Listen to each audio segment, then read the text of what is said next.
It's the next level.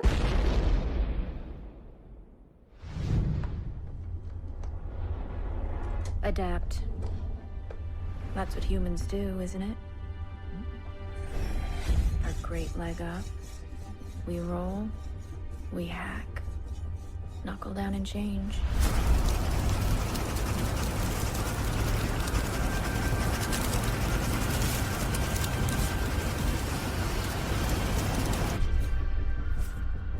Even Snowpiercer is an adaptation.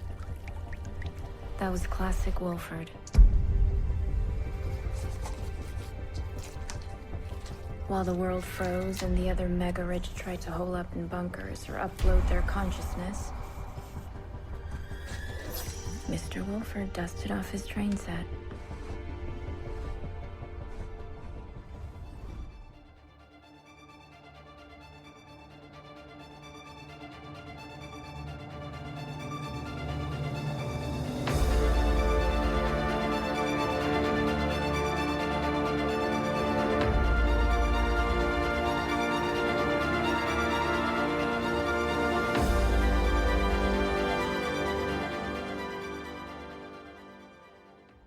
Hey, panelers, welcome back to the show. I'm Mark. And I'm Paik. Hey, we got Paik here.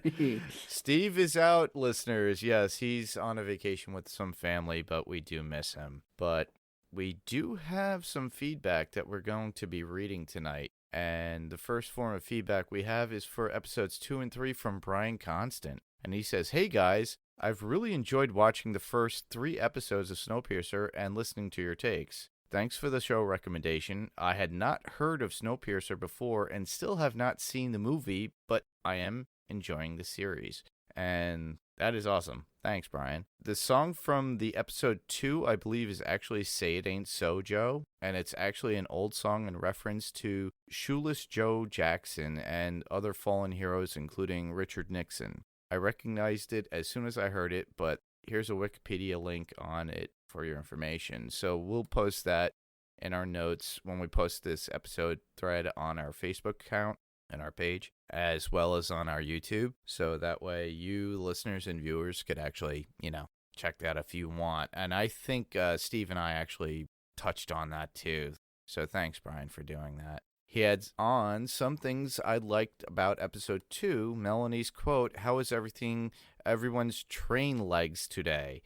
I also liked how they did the vibration on the track and the coffee in the cups, how they showed the perfect circle ripples, and then it was that crazy pattern of multiple ripples. Then last one was, "I've heard of notes on napkins, but not notes on a shirt or what looked like an elastic cuff of underwear.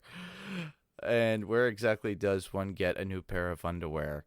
How is laundry done?" That is a good question. They haven't showed a laundry car yet, but I assume there's got to be one on there somewhere. There has out to of the be. 1001. Well, if you look at Andre, he's kind of dirty, and so is everybody else in the tale. So, And he adds on, "Notary. I think it might be Gary, Jerry, Terry, Barry from Parks and Rec with 3 crying, smiling emojis." That's Yes, Gary, Jerry, Terry. exactly right. is one of the greatest notaries in all of history. And he got his name right at the very end of the series, I believe, too. Well, he continues on saying, "Episode 3, loved the back and forth interaction between Andre and Melanie. So did I. Leighton, quote unquote, authoritarian states usually control their own drug trade," which I brought up. Melanie, another quote from her, stating, "Snowpiercer is an arc. It's not an authoritarian state." And Leighton saying, okay. He also states, "I also like the interaction between Leighton and the head janitor where he was talking about working in high-rise building and the train is just a high-rise turned on its side. And there appears to be a coming truce between the tail and the third class since the tail and the third car represent 70% of the passengers." Now, that's a lot of people. That really is. And that's 1,001 cars, so I'm curious myself. And he continues on saying, and I believe Melanie mentions there are 3,000 people on the train, which means that there are 2,100 between third class and the tail. That leaves 900 people between first and second class, because I'm fairly certain they said 70% between third and tail, not second, third, and tail. Yeah, no, that checks out. That makes sense, because I don't remember if they gave us an exact number, but I know first class is very limited. There's only, like 12 people or something up there. Like, and they're like families. Like, there's not a ton of people it's like in first super class. higher ups. Mm-hmm. Yeah. And they are the extreme wealth that are there. Yeah, so that's the 1%. Yeah, and I'm wondering what they provide on this train, but we'll go into that later. Mm-hmm. He continues on saying, what I really missed in episode 2 and 3 is the lack of animation changing to real life. I think that would have been something really cool to continue to do, and I would have liked to see more of that. And I do agree with you, because with the very first episode, they did that whole introduction of how they approached and got on the train, even from the tail side. It wasn't just the people that had money or established themselves, you know. And he left a little feedback for Comic Talk. Everything I've heard about Diamond Direct is just no good. I've got a buddy that runs an online comic shop called Turbo Comics, and they're based out of Idaho here. And they've talked about how difficult it is to deal with them, because they have to purchase so much stock of lesser desired comics in order to get the ones they really want. So DC selling direct, I think, is actually a good thing for comic shops and for comic readers. Yeah, we're in such sad states at this point with comics and how we're able to get them. My comic shop is always delayed by a day or so. So I'm hoping with everything that's going on, there's some sort of resolution. Maybe somebody could come out there. But, with comics the way they have been over the years, it's a dying art with the physical content that we get every week within comics. And I do agree with you. It's sad, but you have to go to your online for most part if it's a hard comic to come by, or reaching out to your local comic shops if they are able to get them. A pull list is always recommended, everybody. I always do one, and I have one. So, and he has a few things to finish up, which is, last thing is, I hope you guys talk about the Michael Keaton being cast to play Batman in the Flashpoint movie. Yes, we will. Also, it is confirmed he is going to play a part in setting up Batman Beyond, which will be amazing. So I already think you already gave my comic talk, Brian. So thank you for that ahead of time. Yeah. It is definitely confirmed. Is it confirmed now? I know they've kind of been hinting a lot of things, but I don't know if everything's been fully concrete. But it's on Variety, a whole bunch of things. And so he's in talks. He's definitely going to be. He's going to put on a cape and a cowl. It's going to be awesome. That's awesome. What I've heard recently is Michelle Pfeiffer possibly coming back. Man, that would be and playing Catwoman. They keep having to recast and stuff's not working out with the new stuff. So let's just go back to let's go back to what worked. Yeah, exactly. That's how it should be. The last little bit, Karate Kid. It was Johnny Lawrence, not Billy. Yeah, I was screaming at my phone listening to you guys that time. I knew what you knew. Yeah, he knew what we were talking about. So he goes, keep up the work, guys. I enjoy listening. Yes, Billy was the name of the actor. That's William Zabka. Yeah, Billy Zabka. Yeah, that's what I stuck in my head. So Brian, thank you for correcting me. And I remembered after the podcast and long after I edited, I wasn't gonna put that in there saying, "Hey guys, I'm a dumbass," and I didn't do that. So yeah. So we're gonna take it away with our synopsis of episode 4 first, without their maker. And if you want to read that, Pake, that would be great. Sure. Episode 4. A shocking twist in a murder investigation brings Leighton and Till's manhunt to a cat and mouse climax. But Leighton is getting too close to Melanie's big secret, which may prove the most dangerous game of all. Short and sweet, and there is a big dangerous game going on. That is for certain. So with that, listeners, we have to jump into our top 5s. Good evening, passengers. Be advised, track conditions will deteriorate over the next 24 hours. So start us off, Pake. What's your number 5? All right, my number 5 for this episode was the little things. There's just those small things that I think people take for granted nowadays that end up meaning so much on this train. Like, the episode opens up with Jinju giving herself this goal, this personal goal of bringing happiness and joy to other people as a way to keep morale and keep things going. Like, people have to have small things, and it's showing her, cutting the sushi, and like just being able to have like fresh sushi on that train has got to be incredible after 7 years of being on there. It's those tiny little things like that. Or when Yeah. Josie is sitting with Astrid and she scoots the bowl over, just that one like simple bite of, what was it, rice or porridge or whatever was in that bowl. Like, you could tell like that meant the world to her, just tasting like actual food and not those blocks. Or getting to look out the window for the first time in how many years and see Yeah. the sun and the snow and the mountains. Yeah, So the little things. it is the little things. Kind of references and harkens back to The Crow. It's the little things that Shelley loved. My number 5 would be Jinju's relationship with Brakeman Bess, and how Bess states that she is having a relationship with someone, up train with Jinju, and that Jinju should see what second class is like, because I don't think Jinju knows exactly what's going on down there, especially since Bess is a brakeman. So she's not really true second class. She gets to go all around the train, but only when she's on the job.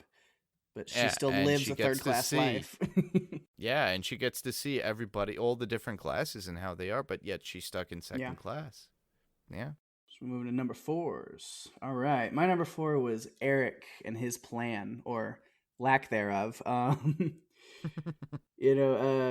noticed one thing that I noticed is he lies to that third-class worker that was cleaning the table. Asking him, "Oh, you're from second." He goes, "Oh yeah," like almost like he knows that like there is the class tension gets worse.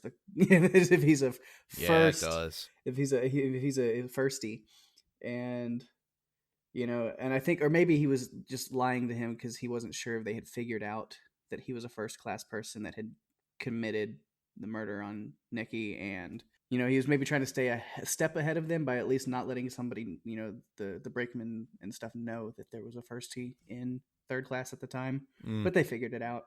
Yeah, they did. So I wonder what his plan really was, because it was just a matter of time before he was found. So he knew it wasn't going to end well, I think. Yeah. And it did not end well. That was a very brutal death. My number 4 would be Andre's thoughts about Nikki's death, and that the people in the third class is just a catalyst. His conversation with Miss Audrey and Melanie's thoughts that it doesn't matter where the murder came from, and this is really getting deep within the show itself and what's going on within this case. Number 3 Yep. is Melanie and Bennett. They started planting some seeds in this episode where I was, having to ask myself, what is their relationship exactly? Does it go a little bit deeper than work partners? Because I wasn't really able to tell at that point. Of course, at the end of the episode, close to the end of the episode, he tells her over the phone when she's pretending to be, speak to Mr. Wolford. And Yeah. he says, well, "I miss you, Mel." And I was like, okay, there's something there. Something's going there, and then we see it in the next episode anyway. I refer to him as Sean because that's what she refers to him in the next episode too. So, yeah, that's something to be looked into. She is a woman. She's a grown woman. She has to have sexual needs companionship, So, and spoilers for the next episode. If you haven't already watched it, I'm pretty sure it's in the comic too. Who knows? But I have not read it. But I haven't either. Yeah. So basically, yeah, there's a relationship there in some weird, strange way. So my number 3 would be Melanie's ruse while talking to the conductor, which would be similar to what you were talking about before with Sean. And, she was acting like she was Mr. Wilford.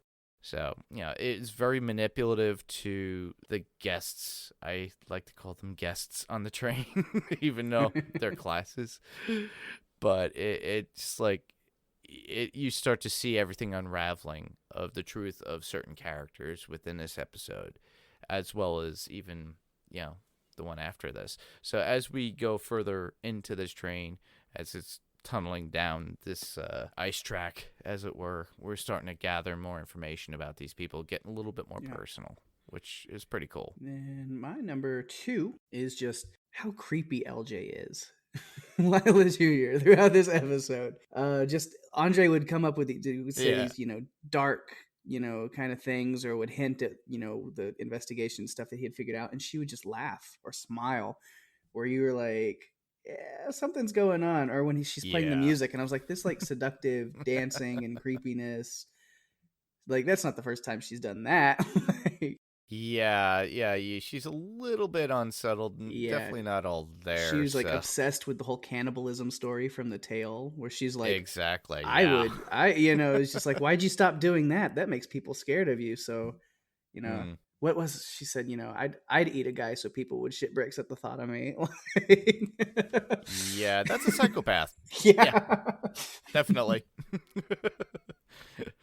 Well, my number 2 would be the help from sanitation for Zara. The quick change in the sanitation room and her way to use the chip to gain access throughout the train itself, as well as talking to the lady that was in the third car, or third class, as it were. Yeah. And my number 1 is where we are left off at the end of the episode. Andre's in the drawers. Yeah. Like, they put... So, but I know this is like, okay, it's only the 4th episode. They're not even halfway through the season, and the murder is solved, and Leighton has been put in the drawers. I was like, where do they go with the rest of the season from here? Exactly. So yeah, it was quite a cliffhanger ending. It was a cliffhanger, right there for us to, for those who are ready to binge watch. But for those of you that were watching week to week, unfortunately, I had to watch them close together. And I was like, oh, okay, yeah, I kind of figured that was going to happen. Kind of like one of those missions that you see in an action movie. We got to get him because he's here and he's stuck in, he's in isolation. So we have to get him out. But that was pretty cool. And I also I'll reference to this later. Think Demolition Man and what they're doing with those people with the prison in these boxes. So I'm wondering what else is going on in there. We'll get to that later, though, people. Yeah, we'll talk about that next episode. Because we'll dive deeper into that. My number 1 would be Andre's talk with Lila Jr. Folgers. That's why they call her LJ, because it's Lila Jr. Of all things, Lila Jr., I've never heard that for a girl. It's very unique. I've never heard of... I don't know if there's something about the culture difference of... I mean, it's not like a super far future, so that's a weird thing to think, you're not used to a daughter taking her mother's name as a junior. I don't think I've ever really heard of that before. Maybe this will break grounds. The Folgers are really weird. Yeah, the Folger family is just weird in a lot of ways, though. Like, Folgers crystals? The whole family is kind of screwy. Oh, not in real life, but on this show at least. I mean, I don't know any Folgers in real life, but me neither. Coffee people, but at least on this show, the Folger family, like, they're all a little screwy. I just like how Andre picked her brain, the moving of body parts. Mm-hmm. He knows that there was someone else involved, and he knows, Andre's there, and that he knows that she is involved in some way. And obviously her psycho talk and the way she's talking, revealing that she and Eric did that together. Touche, exposing her as basically an accomplice to murdering somebody. Yeah, man. But Andre's a great detective. Yeah. He just worked a lot of I kind of go back a little note on that, because I just noticed like the psychology he was really good at. Oh, definitely. Because even when he walks into like the first time when he goes into first class and he's just eating all the food as messy as he can, and he's just trying to make people uncomfortable. Well, he knows how to read a room. And I think he's purposely trying to see, okay, who in this room has like a deep hatred or dislike of like people who are lower on the train. He's like, if I get under their skin a little bit, maybe I can get somebody to say something. Like, that's how I kind of read that. It's like, he knows what he's doing. Or gain some sort of trust, which he did with Bess. Yeah. And, and I think the other brakeman at a certain point. And if you think about it, Melanie herself, he kind of gains some sort of rapport with her where he's able, and she puts a lot of trust into him, if you think about it, in the end. And she's always regarding him, but, the end result, him being in a drawer. Yeah. He knew too much. So we have a few quotes. I'm going to have you start us off with your quote. All right. My first favorite quote is right there. Whenever that moment when he's eating the stuff messy, whatever, he leads it off. He goes, two things first.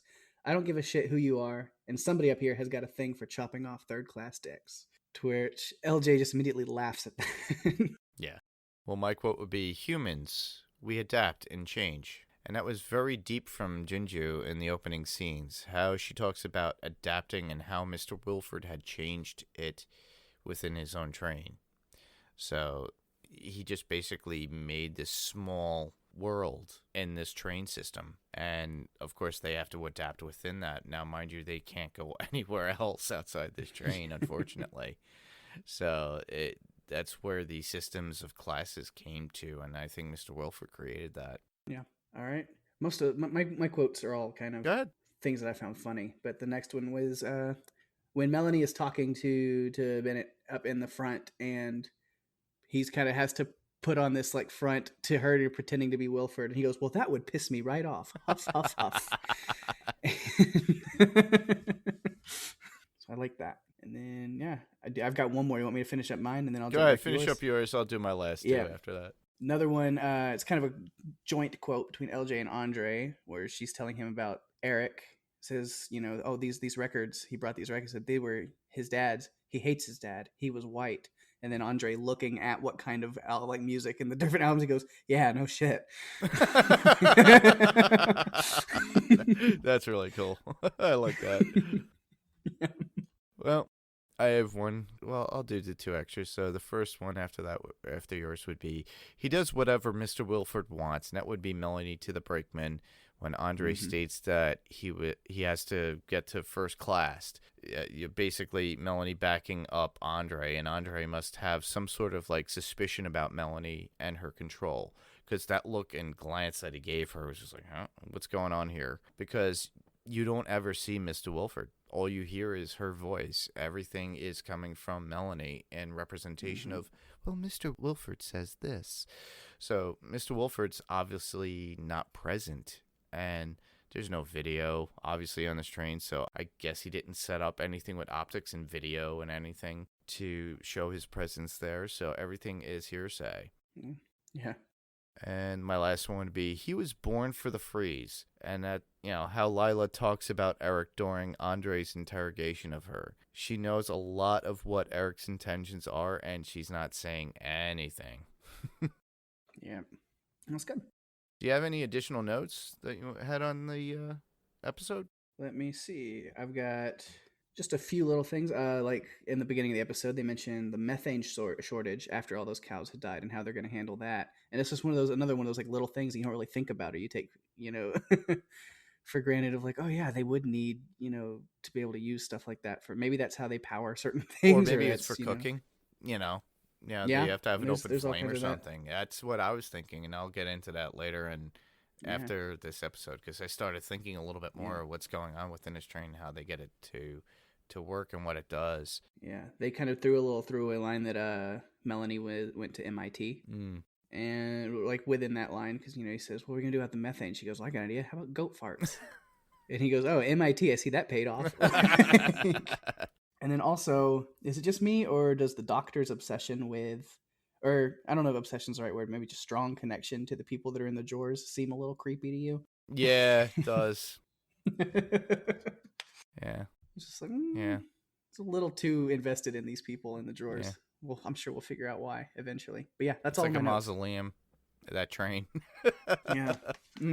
My extra notes would be the chips are being used a lot more. They are being traded for what the bottom fourth class or the tail need to get what they want. They are checked out all the time by the brakemen. They have to be searched and checked for that purpose. Something is going on with the trade of these chips, though, because they're being utilized and people are breaking into certain class areas that, you know, should be off limits to them.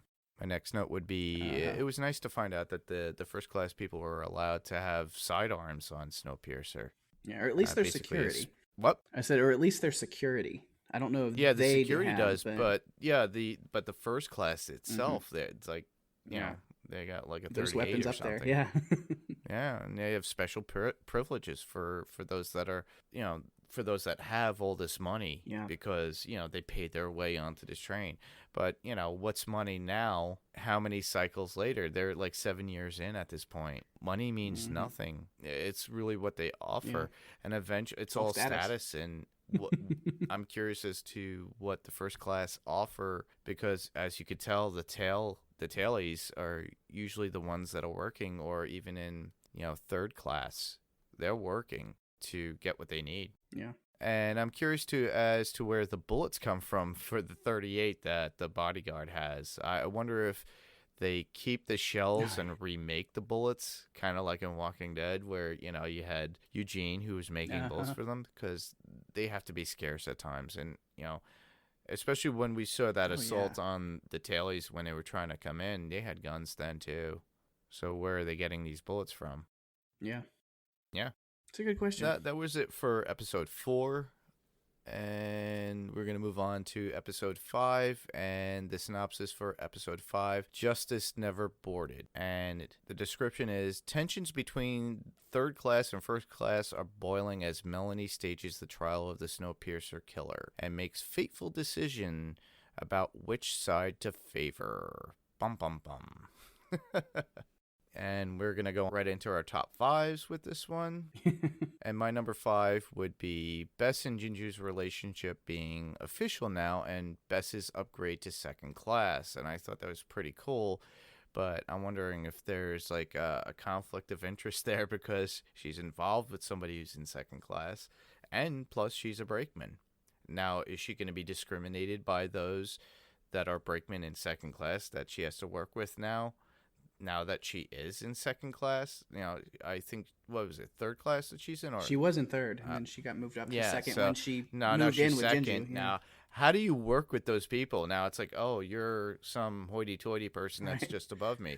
And we all know that feeling if you have somebody who's a friend that you're a coworker with and gets a superior job, and then your attitudes towards them become different.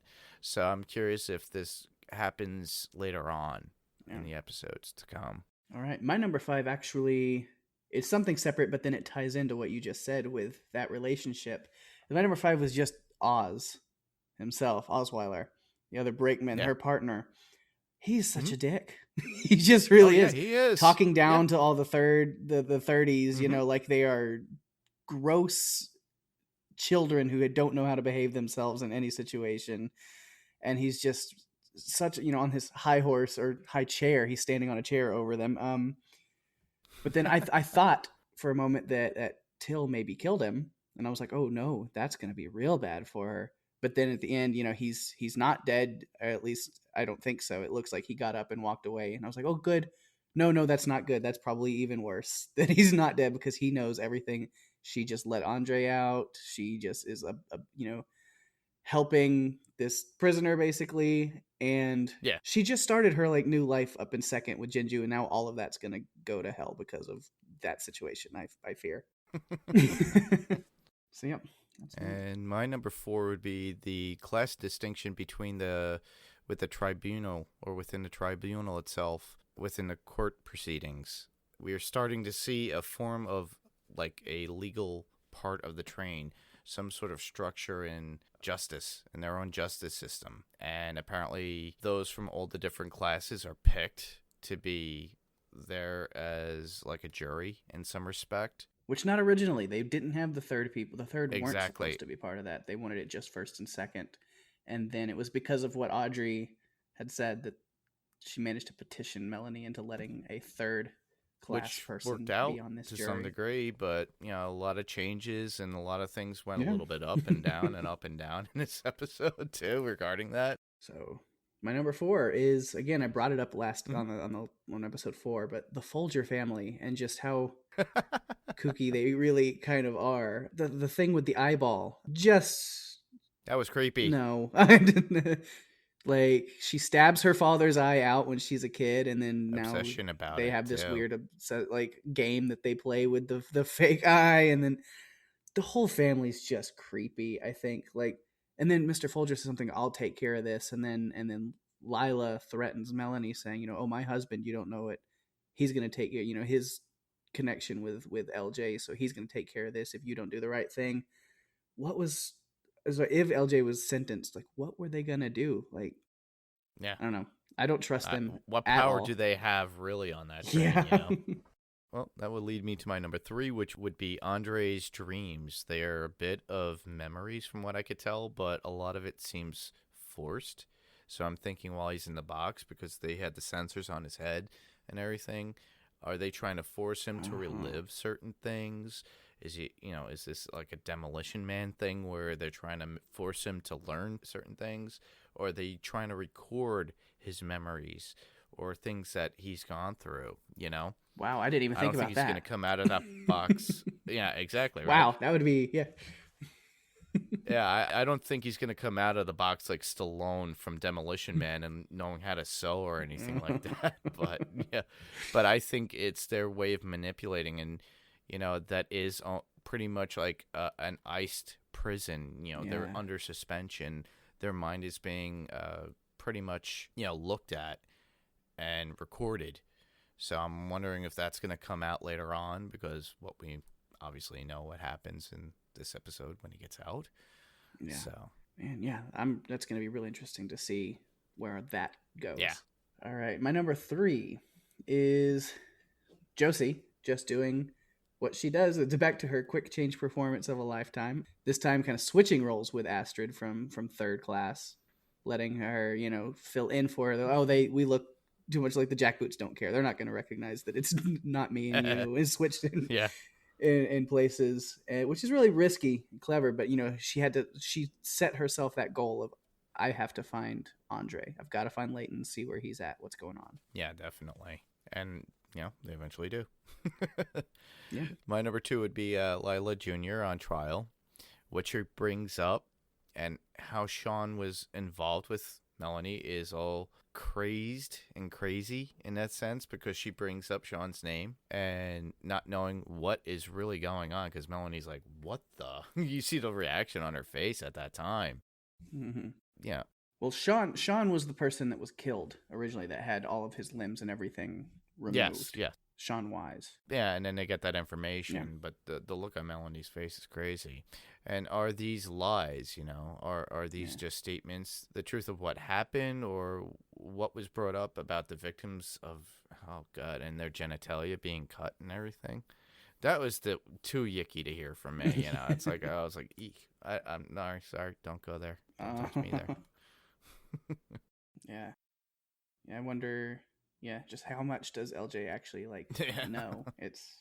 We'll have to see, because it has to be enough to get Melanie scared to go against her and her family at the time. Maybe she's into cannibalism, and that was the whole point, and that's why she was taking human genitalia for body parts to eat. And, Oh God! It's like, what was that? Ooh, I don't even want to think about that. Ooh. It's kind of like in the movie Funny Farm with Chevy Chase, and he goes, "Oh, what is this? Oh, sheep balls. Oh," he spits it out. All right, my number 2 is the third class is starting to revolt, where it's not just the tail anymore. Now there's this official third class uprising that is starting. And I think LJ basically just getting a slap on the wrist for multiple counts of murder is going to be a pretty big catalyst for the third class revolting and rising up. Yeah. So, yeah. And my number 1 would be Lila's psychopathic, or I should say psychotic talk with Melanie at the very end, and what was it, the waiting room or something? And then hospitality room. Yeah, hospitality. There you go. And then seeing Andre in the flashback dream with the people while eating the flesh of people, it's pretty much a whole realization that this is pretty much a memory of what happened, and then stating never again, like a chant with these people. And it just shows that he was part of it at that time, and one of the few that stopped, I guess, the cannibalism. And I think he holds that memory in his mind because he regrets the things that they were doing within cannibalism and all that stuff. All right. And my number 1, to wrap that up, is Wilford, the character of Wilford, or Melanie. It's really Melanie. And how many people know this? Because I think at this point, it's pretty clear that Jinju is aware of Melanie's situation. The way that she talks to her about, oh, if you're putting a 30 on the tribunal, and it's like she doesn't even mention something about like, well, what does Wilford say about that? It's like, oh no, you're doing this and it's your call. Like she knows that Melanie is Wilford, I think. So how many people know that other than I guess just like Javier and Bennett that are up there in the front with her? And so then it's like, but then you have like these first class people starting to like plot against Melanie. And I'm like, I don't think you guys realize how much trouble you're going to put yourselves in if you try doing that. You can't really plot against the person who's in charge of you, even though you don't realize that she is. So, like, Yeah. Lila keeps threatening her, and it's like, if only you knew who you were talking to. I doubt you'd be that bold. Exactly. I can make you disappear. You don't know. Yes. So, do you have any quotes for this particular episode or no? I've got a bunch of quotes All right, that cool. I really liked. So I'll kind of run through them. Kind of at the beginning, they don't really have a name for this character as far as I know, but there's this third class bartender, the one who brings the roaches into first class as kind of a little statement. And as he's switching, uniforms with the other guy, and the guy's just like, I don't want to get involved in this. He said, you live in third, you are involved. This revolt is mandatory, basically. Josie, while working on the arm of the lady who had her arm frozen and smashed, tells her, I was a vet. My patients didn't talk back. I thought that was fun. Audrey has another great revolt line where she says, third touches every system on this train. We will be heard. Yep. I'm pretty sure that's coming. Yeah, it was important. Between Ruth and Melanie talking, and Ruth says, doesn't Mr. Wilford understand that you can't just change the rules? To where Melanie replies, I guess they're his rules to change. Meaning, Melanie is Mr. Wilford. Her rules. Yes. And then right after that, says he's doing the will of the people, and Ruth responds with, we don't have will, we have order. And then my final one that I liked was Josie talking about Leighton to, I think his name is Terrence, the head janitor, where he says maybe he died. He goes, he's not the dying type. You've met him. Those are good pulls, man. Those are really good. A lot of great quotable moments from this episode. Oh, definitely. You hit them all. I know. I unfortunately don't have any because you got all the good ones. So I stole them. I'm sorry. Yes, you did. So we got a bit of feedback this week, everybody. Not just from Brian, Yay. but we got some from Daphne and Kat.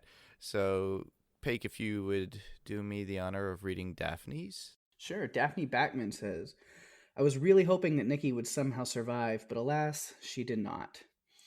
I love that they wrapped up the story of who killed the third-class passengers in quick fashion because it means there's a much bigger story to tell. I feel that there are all these interconnecting threads that are not all getting attention at this time, but they will come to life at some point.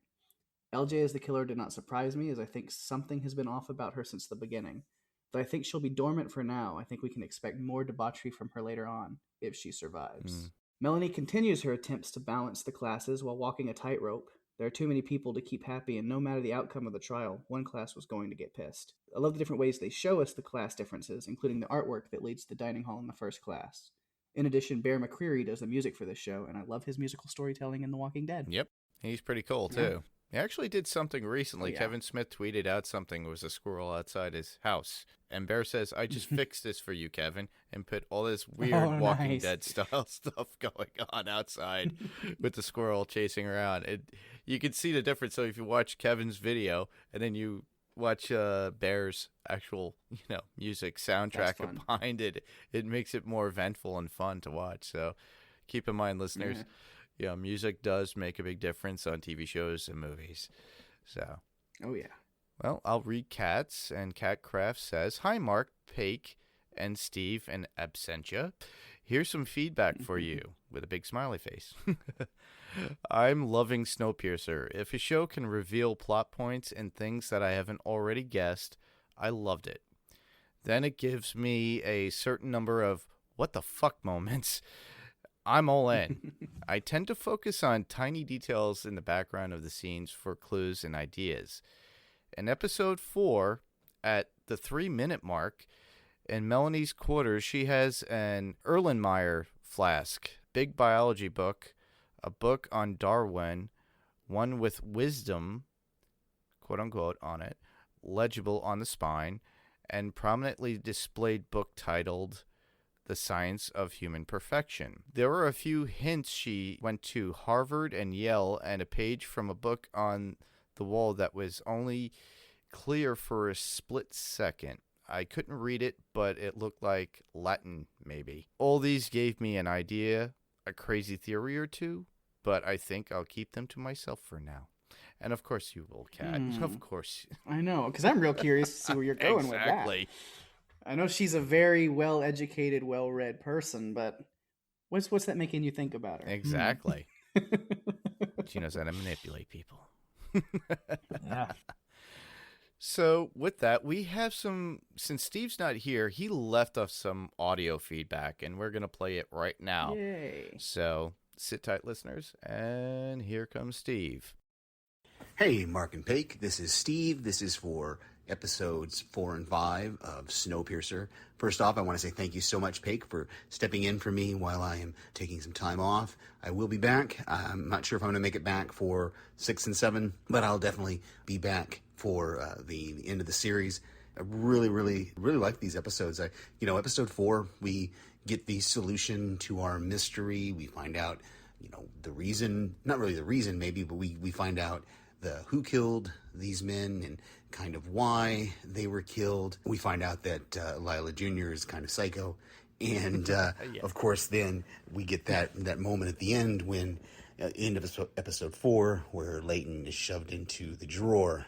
And then, of course, episode 5, which was, I just finished watching it, and wow, a lot of stuff revealed there. We see that some of the kids that are brought up train were put into the drawers. We find out that there are 400 drawers. We don't know how many of those drawers are filled, but I really, really liked it. It was a great, moving the story forward really well. And we get some more of the mystery. We find out about this list, and where is Osweiler there at the end. But a couple of things that I want to point out that I saw that I hadn't noticed before, or a couple things that stand out to me. First off, I loved, there was a couple of scenes, especially the one between Melanie and the other engineer there, the one that she was having sex with, where you can really see motion in, I don't know how they do that with the camera or what, but you can really see the motion of the train. You also get a little bit of it when Melanie is talking to Lila Jr., that motion of the train. I thought it was really cool effect. And I don't know how they did that, but it was really kind of cool to see. And you kind of hear the rumbling of the train underneath it, and you get that whole motion effect, which I really, really love. And then, gosh, okay, had to collect my thoughts for a second there. I really love the flashback of showing us the kill cult, and that it was Leighton, in effect, that killed the kill cult leader and then brought his heart back. And we had heard the story through dialogue, Leighton telling that story, but actually seeing it play out in his kind of dream state was really good. So, okay, guys, can't wait to hear this one from you. All right, awesome. Yeah, that was awesome. He Thanks, brought up some Steve. really good stuff. Yeah. Yeah, the kill cult thing. Steve, it's got to be. Is it a little weird calling into your own podcast? I hope not. I would be too if maybe one day that'll happen. Steve will be in charge. You might get a break. Yeah, he brought up some really good stuff that was kind of in some of my notes that the 400 drawers, because that's exactly something that LJ said in her trial when she was speaking, and she said this train has, or whatever Sean had told her, said it's got 400 secrets. Yeah. That I won't tell what they are. And I was like, well, that's how many drawers there are. And when he noticed then, Josie finding some of the kids in there, and I was like, Miles better not be in one of those. Yeah, somewhere. Exactly. For the fact that they were prepping I was like, is there even an apprenticeship? Yeah. I was like, is there even an apprenticeship, or are they just taking all the kids and experimenting on them in these drawers? What nefarious thing using is going their on brains? Up here? What is this experiment? Yeah. Wow. So I have a few notes here regarding the episode, but before I do that, thank you, Steve, so much for for recording that. It was amazing. I know you couldn't be here. You're with your family. I understand. And the best to you and your family on your vacation. Yep. And keep well and keep safe. Absolutely. So do you have any... I'll try my best to hold down the fort for this week. Do you have any notes for this episode? One extra note. Yes, one extra note that I was wondering about, which is And I looked it up online. It's the janitors are Annie and Terrence are the ones that help Josie get into the drawers to find Layton. Yeah. And then they go in and they steal some stuff and leave and kind of abandon her there. But what was it that they were taking? And I'm wondering, are they getting drugs or whatever? Is it what is needed to make Cronol? Mm. Are they the ones that have been running that kind of black market Yeah, situation like that, with the the Cronol? one who Is that what played they the were going in there janitor, for? and she just pushed her way through afterwards. You know, that thing. Yeah. Mm-hmm. Yeah, it makes you think, or maybe they were looking for more of those little bugs, chips. The chips, You yeah. know, just to get where they need to. Try to move themselves a little bit up the cars as they can, because I'm curious with 1,001 train cars. Brian had topped up on this with his feedback, but that's a lot of train cars to get through at that certain point. Which I think they have like an not really underground, but like there's like a second layer underneath the floor, where everybody walks, that has like a quicker way to travel. There has to be, to and for the from fact different- that how did they Yeah. get all the way to the tail, like Melanie and the rest of them with the military, Yeah. with all those guns, with not being, and it would take a long time, depending on where they're Yeah. stationed, to get from, like, let's even the midpoint of the train to get to the tail. Yeah. So who Mhm. knows? Maybe we'll see some things uncovered at this point later on. But with the train at being 1,001 cars, I don't recall if they mentioned on how it was powered, but to make that train go to the speeds that it is going with that many cars, it has to take a lot of power to push it to get to those limits, Yeah. And my last one would be, I had a thought about the people in the train. If you notice, they're all very fit. If I was fed well in first, second, and third, I would be fat. Unless there was a gym. We have not seen a gym on this train. Haven't seen the gym car. Yeah, exactly. Well, look at... So we'll have to track those. Look for the gym and the car thing and the that brought laundry this- car. We've brought those up. The thing this that brought episode. this to my mind is like Melanie and that guy, and they were boning, and I was like, wow, look at him. He's got abs, he's got muscles, and she's kind of fit herself. Damn. I wonder if there's a gym on this train. Are you gonna see this? How are they working out? And if you look at the people in first class too, they are very well trimmed. And they don't do anything but just sit around and drink and eat. Exactly. How are they doing this? Unless there's a plastic surgeon on the train doing something, liposuction, I don't know. So that was pretty much all we had with feedback and with our other notes for this particular episode. We're finally done with episodes 4 and 5 for the podcast. But, Pig, do you have any overall thoughts based upon the last 2 episodes and where the show is going? I don't know. Like I said earlier, I'm just really interested to see where they go with. I think the main thing I'm really curious now is what is going on with the drawers. They said because Melanie even mentions to Jinju, it's like that's an experiment. They're experimental. That there is something that they are doing with those drawers and the people that are in them. And I'm really curious to see where that story goes and to find out what is going on with the drawers and what is there nefarious, or maybe even not. Maybe it is something that's supposed to be helping the future of mankind in some way. What are they doing in those drawers? Yeah, I agree with you. That's what I want to know. But, the show just keeps me intrigued every episode, so I love seeing where things twist and turn on the show as we go along. So that's what keeps us, and I'm so glad that Steve brought this up as an idea to podcast on, so that's why we continue on. So the following podcast after this will be a double episode 1 as well, so we could keep up with you, the listeners, because Peg brought it up, and a few other listeners who I spoke to on Michael and Jessica's Grim Life Collective YouTube channel.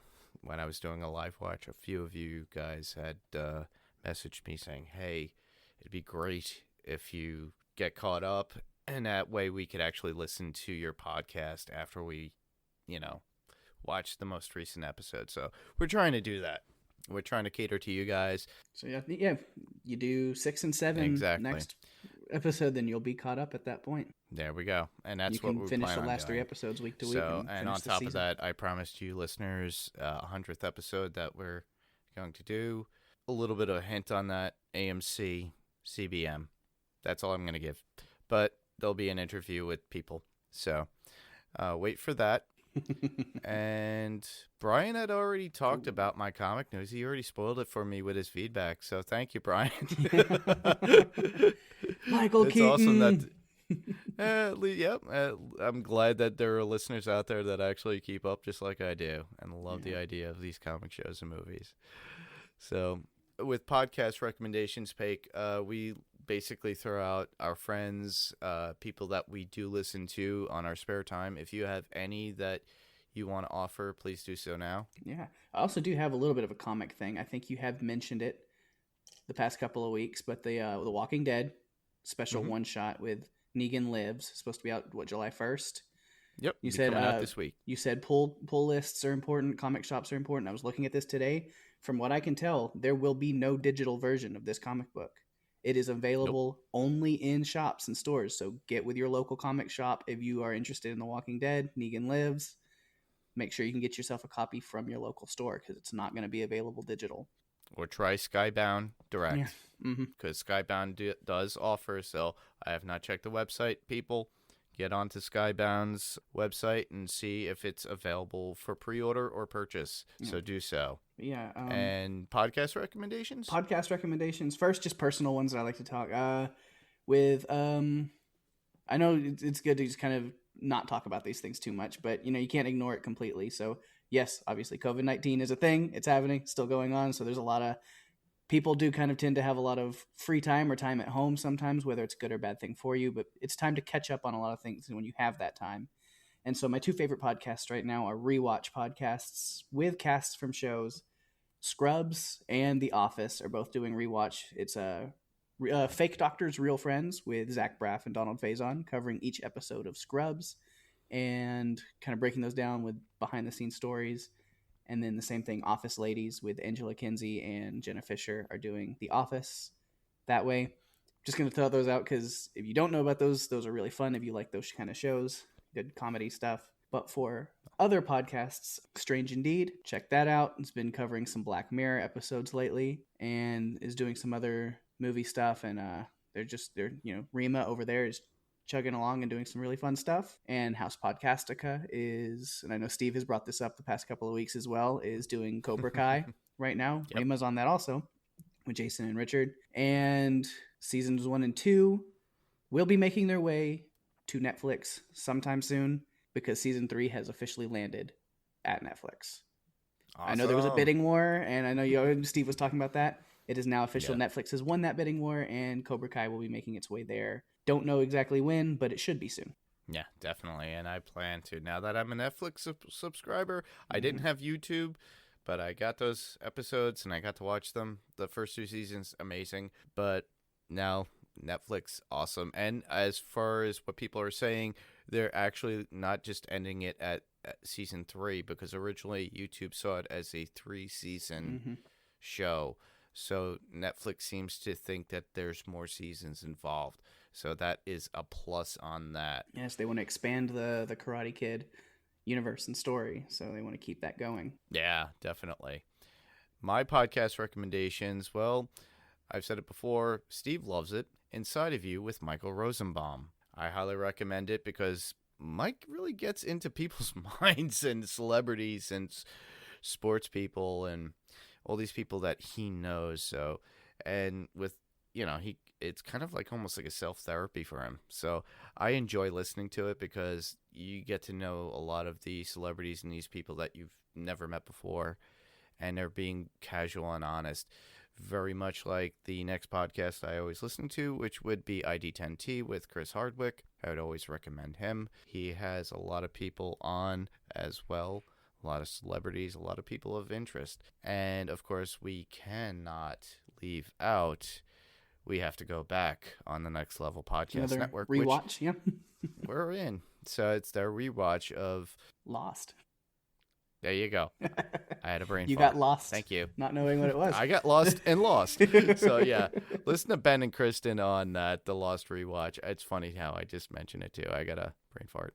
But regardless, that happens, and I'm leaving that in. All right. But listen to Ben and Kristen on those, as well as the Celebrity Spotlight with Ben Beck himself. And keep an eye out for any more Next Level podcast content that's coming out. I believe there's a few things that are in the works on the Next Level that Ben is creating himself. So for YouTube recommendations, I always mention them. Michael and Jessica on the Grim Life Collective. Listen to them. Ever since this COVID-19 thing happened, they haven't been able to get out to do original content, to go to film locations or any of that kind of thing like they love to do, and I love watching them do. So they've been doing a Saturday night watch party, and it's Up All Night with the Grims, and it's awesome to do because you'll have to have two devices. Watch one with them, and you could comment, and then I usually do this on my Apple TV. I'll watch the movie that they post on YouTube, and then I'll watch them on my computer, and I'm able to comment with my computer at that point and just talk to them.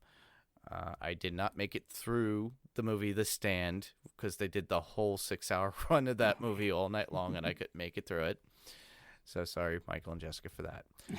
But I recommend that you do those movie watches. They're pretty cool. They come up with some awesome, like, old horror or rare or oddities, movies that I have not seen that I love to watch for the very first time.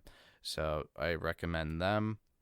I also recommend Sean Clark. If you want, you could see him on Horror's Held Grounds, and that can be found on YouTube as well.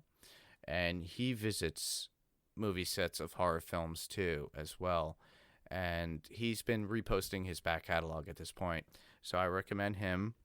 He's been hanging around Adam the Woo, and Adam does a lot of things within the California and Florida area, and that would be amusement parks and sometimes movie sites as well. Lately he's been doing a restaurant review of areas that are open within the California area. And him and Sean actually went to a few places that are pretty cool too. And they give a few stories that were going on, that, you know, things that they've encountered and met up with people. So check those out. So YouTube Rex, myself, not necessarily within the pop culture and like kind of that area of nerdy stuff, but it's also can probably be viewed pretty nerdy. I do have some sports interest. I have my sports and stuff that I do enjoy, and those have all been pretty much just canned this year. So I ended up finding myself watching different forms of sport on YouTube, preferably racing of inanimate objects, such as marble racing. So I would say check out, if you want something just like very different and fun to watch and you enjoy that kind of stuff, Jelly's Marble Runs, Jelles. They have been doing a marble racing, and right now they're doing a like Marble Olympics is basically what it is. They had to change the name for copyright stuff. It's just Marble League 2020, but it's like all these like Olympic events just with marbles. They launch them off of stuff and race them, and it's interesting. And then marbles aren't your speed, and you actually prefer more car racing, than a 3D Bot Maker on YouTube. That channel they do die-cast car racing, like Hot Wheels and Matchbox cars. They have these tracks, and they do full tournaments. People can modify their Hot Wheels and send them to him, and he actually does. So it's like a real racing league. People modify their cars and the wheels and stuff, and he really does race them to see which are faster, who modifies them better. So it's almost like a Pinewood Derby for like Boy Scouts. Yeah. You make your own and just send it on its way. Yeah, so that's actually been really fun to watch. Is these like Hot Wheel races that are all on these really cool tracks and great camera work and everything over there from him, and it looks very professional, but it's toys. Awesome. Yeah. Well, people could do so many things now with 3D printers. They can make their own Hot Wheels or make their own cars and race them and mod them. And that's what it is. He makes his own tracks. He 3D prints all of his own tracks and start gates and timers and all that stuff. So yeah, it's cool. I wonder if anybody put any NOS in it and see if it goes fast. All right. Well, to submit your feedback, we can be heard on Spotify, Google Play, Apple iTunes, or wherever you get your podcast player of choice that you use. If ratings are available, we always ask, please give us a rating or a review on one or all of those platforms at least. You can check out our new website, www.panelstopixelspodcast.com. And to submit your theories and feedback, go to Facebook, www.facebook.com/panelstopixels. You could also email us. Yes, it's an old format, and Steve likes to bring it up every week, and I'll say the same. You could email us at panelstopixels1@gmail.com. That's panels 2, that is spelled T-O, pixels, and the number 1@gmail.com. Or you can call us and leave a voicemail, like a party line, at 845-350-2095. That number again, 845-350-2095. And you could find us on YouTube as well. I've already mentioned that. We like to give out a lot of shout outs on YouTube, but you could just search Panels to Pixels podcast, and please just give us a thumbs up or subscribe. Hit that notification Anything bell. that you do with... What's up? So hit that notification bell so it doesn't get lost in your subscriptions. I won't say that. So go down there and press that thing down there, and please leave a comment. It's like, do the full guys, just do YouTube this. selling point. Go for it. No, I'm not doing that. I honestly, guys, we appreciate you, and if you could do that, it'd be awesome. I'm not looking to make money off of YouTube. My feeling is it's just there for those. I have a tendency of watching or like having podcasts play on my Apple TV, and I enjoyed it when I listened to Kevin Smith back in the day when he had it and he would put his podcasts up. Other podcasters do the same. So please do that. If you could subscribe, be great. Same thing with a thumbs up.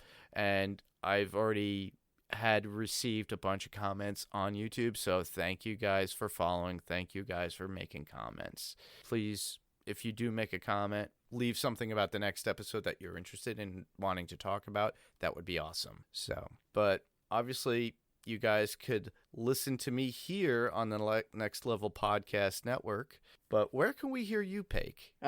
Just around. I don't have my own podcast that I'm on right now, but I do like to jump around and guest co-host on things. So as part of like the Podcastica Network, listen to Strange Indeed, I mentioned earlier, covering Black Mirror stuff. I recorded an episode with Rima earlier this week. We covered the Black Mirror episode White Christmas, and that should be out relatively soon if it's not out already today. I don't think it's out yet, but that should be dropping pretty soon. So definitely on Spotify, Apple Podcasts, iTunes, wherever you get your podcasts, look at Strange Indeed. And when the White Christmas episode comes up, that is me and Rima covering that. So you can hear me there, and then I'll be around randomly on different podcasts Awesome. from time to time.